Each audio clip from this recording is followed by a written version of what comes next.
Parashat Teruma. L'Éternel parla en ces termes.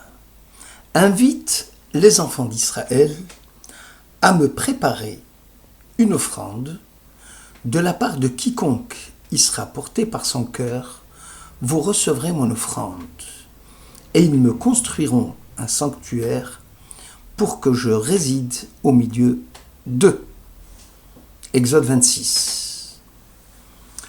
Sur le mont Sinaï, Dieu se révéla à son peuple et transmit à Moïse les 2 tables de la loi burinées par la main de Dieu et contenant les 10 paroles.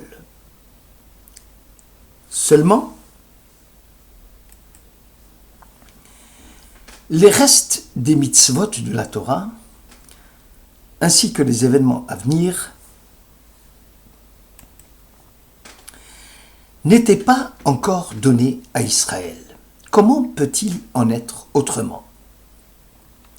Korach et sa révolte, les disputes des fils d'Israël, Moïse et le rocher, ils ne peuvent être compilés dans le Pentateuque qu'une fois l'événement produit, pas avant. Pourtant, la Torah, chef-d'œuvre, plan du monde, a préexisté à l'univers et avait pour contenu, y compris les événements à venir. Seulement voilà, la transmission de la Torah à Moïse ne pouvait se réaliser qu'une fois l'événement produit. Sinon, comment Moïse pouvait-il lire l'histoire de sa vie et le décret de Dieu avant leur propre réalisation? Ainsi, la Torah sera donnée à Moïse, un rouleau de Torah, Megillah, suivi d'un autre rouleau de la Torah, 2e Megillah. De plus, Israël, en partance pour la Terre Sainte, devait s'éloigner du Sinaï. Comment alors Dieu pouvait-il adresser sa parole sacrée, sinon dans un lieu approprié? Ce fut le sanctuaire, le Mishkan. C'est là, dans le Saint des Saints, Kodesh HaKodashim, que la parole divine va se faire entendre, au-dessus de l'arche sainte, Aaron HaKodesh, qui contenait les tables de la loi, le Chot Abrit, et les débris des premières tables brisées par Moïse. Le sanctuaire, lieu d'apparition de la providence de la Shekhinah, entre les 2 chérubins qui coiffaient l'arche sainte, c'est là que Dieu a choisi de parler à Moïse. Dans tous les lieux de campement, Israël se devait de dresser le Mishkan, le sanctuaire, pour écouter les préceptes, les jugements et les statuts de la Torah. C'est pourquoi Dieu ordonna à Moïse d'inviter les enfants d'Israël à lui préparer une offrande de la part de quiconque y sera porté par son cœur. Il n'y a aucune contrainte, ni obligation au don. L'offrande sera composée uniquement d'or, d'argent, de cuivre, des étoffes d'azur, de pourpre, d'écarlate, de lin fin, de poils de chèvre, de peau de biche, de peau de tachash et des bois de chittim, ainsi que des huiles, des aromates, des pierres à enchâsser. Toute autre composition est à refuser. Seuls ces matériaux allaient entrer dans la construction du sanctuaire, et seulement ceux-là.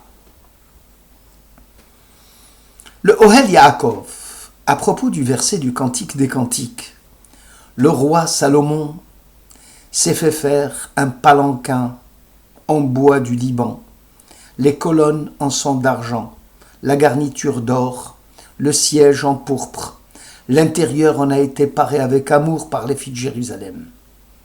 Il fait remarquer que le choix de l'or et de l'argent n'était pas fortuit.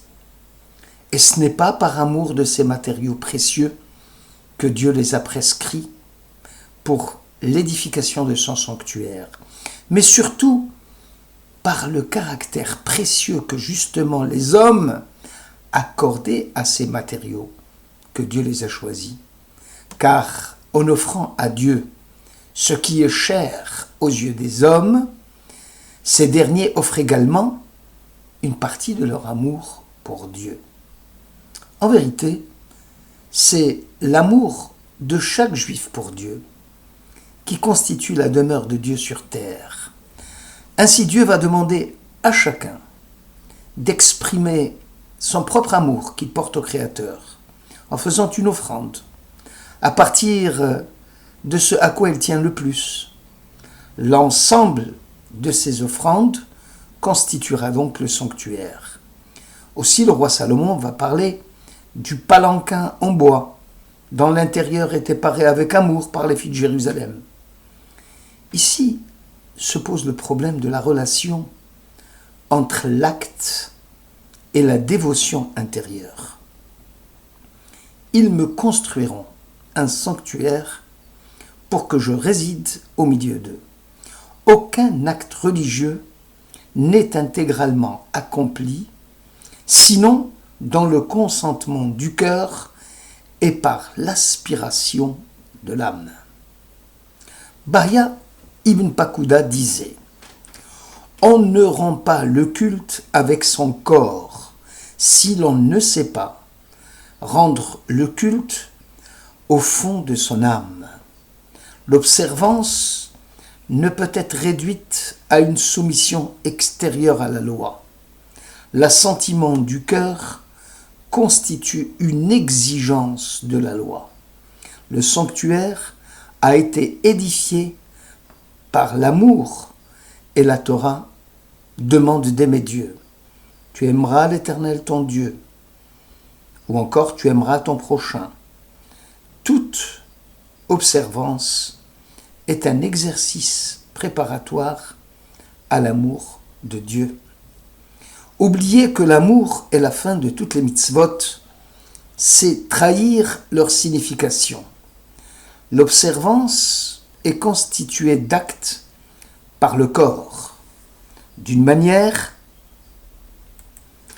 tangible, clairement définie, mais aussi d'actes de l'âme, d'une manière qui n'est ni visible ni définissable. Le corps et l'âme doivent participer à l'accomplissement du rite, du devoir, de la mitzvah. Aucune partie de la loi n'exige une plus stricte adhésion aux formes extérieures que le rituel du Mishkan et du Temple de Jérusalem.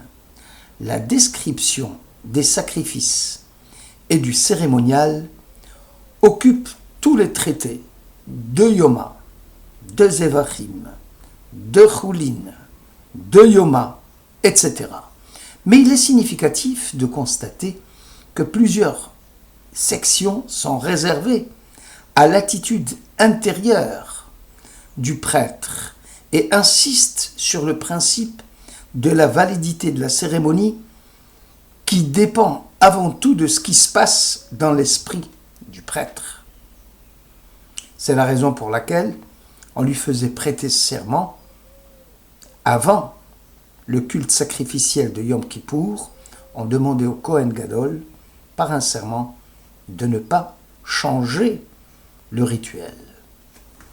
Dieu demande le cœur et non seulement les œuvres. L'intuition et non seulement l'obéissance. Des paroles dures sont dirigées contre ceux qui ne servent pas Dieu avec joie et bonheur. Le judaïsme ne s'intéresse pas aux automates. La fonction de l'observance est de maintenir un état de sensibilité spirituelle. Aussi Dieu veut résider parmi nous. Il ne peut se contenter exclusivement de l'accomplissement des actes rituels ou moraux, mais surtout de la transformation de notre nefesh, neshama, de notre âme. Accomplir des actes de sainteté, c'est intégrer à soi-même la sainteté de ces actes. Nous devons apprendre à ne faire qu'un avec nos actes. Le but de l'homme est d'être une incarnation de la Torah. Le but de la Torah, c'est d'être dans l'homme, en son âme et en ses actes. Dieu souhaite résider parmi nous. Cela signifie que chaque instant de la vie de l'homme et son arrivée furtive et le devoir de l'homme est d'y être présent. Ainsi, la Shekhinah et la mitzvah, dit le Tikkun HaZohar, l'acte sacré étant en quelque sorte un déguisement du divin.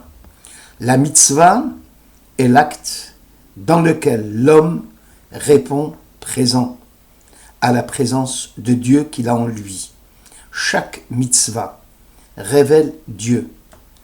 Voilée à l'homme, puisque la présence divine n'a pas choisi ni la nature, ni les montagnes, ni les forêts, mais plutôt l'immanence divine dans un acte, plutôt que dans la nature. La Shekhinah n'est pas à trouver dans le monde des choses, dans l'espace, mais plutôt à tout instant dans le temps et dans l'homme. Nous répétons, la Shekhinah réside dans le temps et dans l'homme, non dans l'espace et non dans les choses. Le Maor Vashemesh explique que chaque être créé doit considérer l'ineffable Dieu comme résidant en lui et doit devenir un support à la providence, partant du principe que Dieu, Israël et la Torah ne font qu'un. C'est en contemplant la Torah que Dieu créa le monde. L'intention première de la Genèse était de faire résider la Shekhinah Providence ici-bas, dans le monde présent. Aussi, dans un acte de rétraction voulu, dit Tzimtzum, Dieu concentra sa présence dans le sanctuaire, lequel représentait tous les mondes créés. N'est-ce pas Betzalel, le grand orfèvre, qui savait grouper les lettres de l'alphabet hébraïque pour recomposer le puzzle avec lequel l'univers fut créé. L'homme est un microcosme, à l'instar du sanctuaire. Il renferme en lui tous les mondes créés.